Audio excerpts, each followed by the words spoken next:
Mungkin eh, ap- bisa menjelaskan apakah ini hakim harus menerimanya sebagai sesuatu.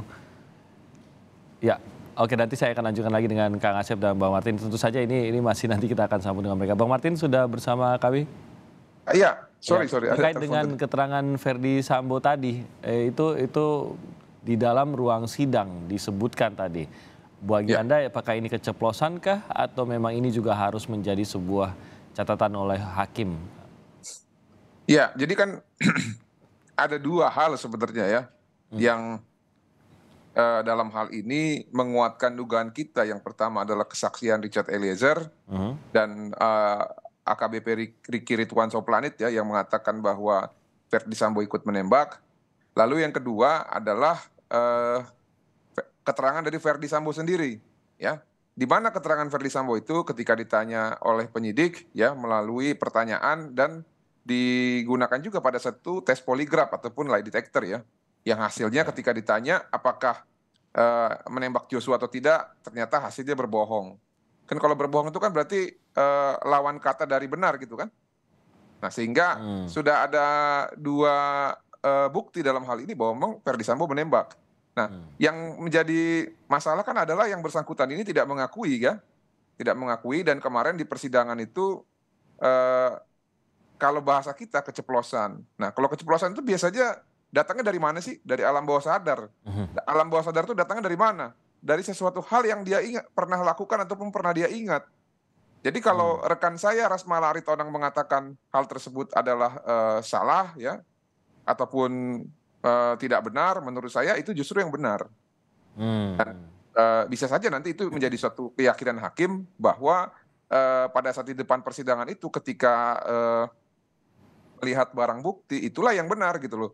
Hmm. Tapi ini kan kalau kita membahasnya ini adalah sebuah taktik kan, taktik yang mungkin dilakukan oleh jaksa untuk mencoba mendapatkan keterangan yang sebenar-benarnya begitu. Tapi sebenarnya kan kalau ditanyakan oleh hakim pun ditanya kembali gitu, apakah pernyataan itu benar kan bisa saja dibantah lagi oleh Verdi Sambo. Seperti tadi kuasa hukumnya juga langsung membantah walaupun di luar sidang ya, membantahnya atau meluruskannya gitu di luar sidang gitu. Jadi efektifkah taktik seperti ini mengingat ya kalau ditanya lagi oleh hakim pasti jawabannya kembali lagi kepada apa yang terdakwa percayai gitu atau sudah siapkan gitu.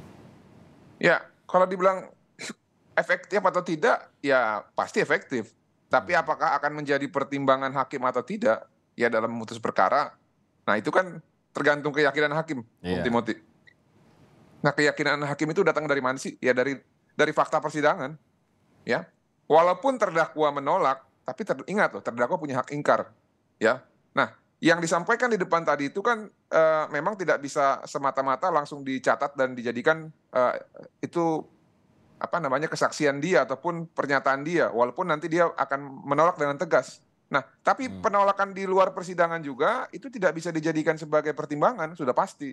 Hmm. Nah, sedangkan keceplosan versi Verdi Sambo menurut versi kita ya, itu akan menjadi satu petunjuk untuk meyakinkan hakim bahwa apa yang terjadi adalah sebaliknya dari yang disampaikan oleh Verdi Sambo, dia tidak menembak.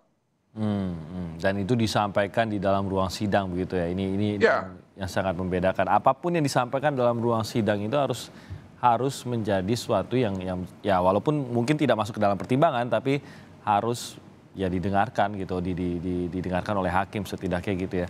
ya. Eh, Jadi nanti tidak masuk pertimbangan, hmm, tapi hmm, membuat ya hakim yakin ya. bahwa cukup dua keterangan saksi ya, Riki Ridwan Soplanit dan Richard Eliezer, dan juga didukung dengan satu keterangan ahli. Ahli apa itu? Ahli tes poligraf yang akan menjelaskan bagaimana mekanisme Ya. tes poligraf, tingkat akurasinya, dan juga pertanyaannya apakah relevan untuk dijadikan barang bukti di persidangan. Sehingga nanti menjadi satu nilai lagi, jadi dua kan? Ya.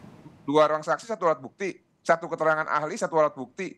Sudah, Hmm. yakin deh hakimnya Verdi Sambo nembak. Selama itu memang konsisten juga begitu dengan bukti-bukti yang dihadirkan gitu kan ya. Jadi Didukung dengan keceplosan Verdi Sambo tadi. Demikian. ya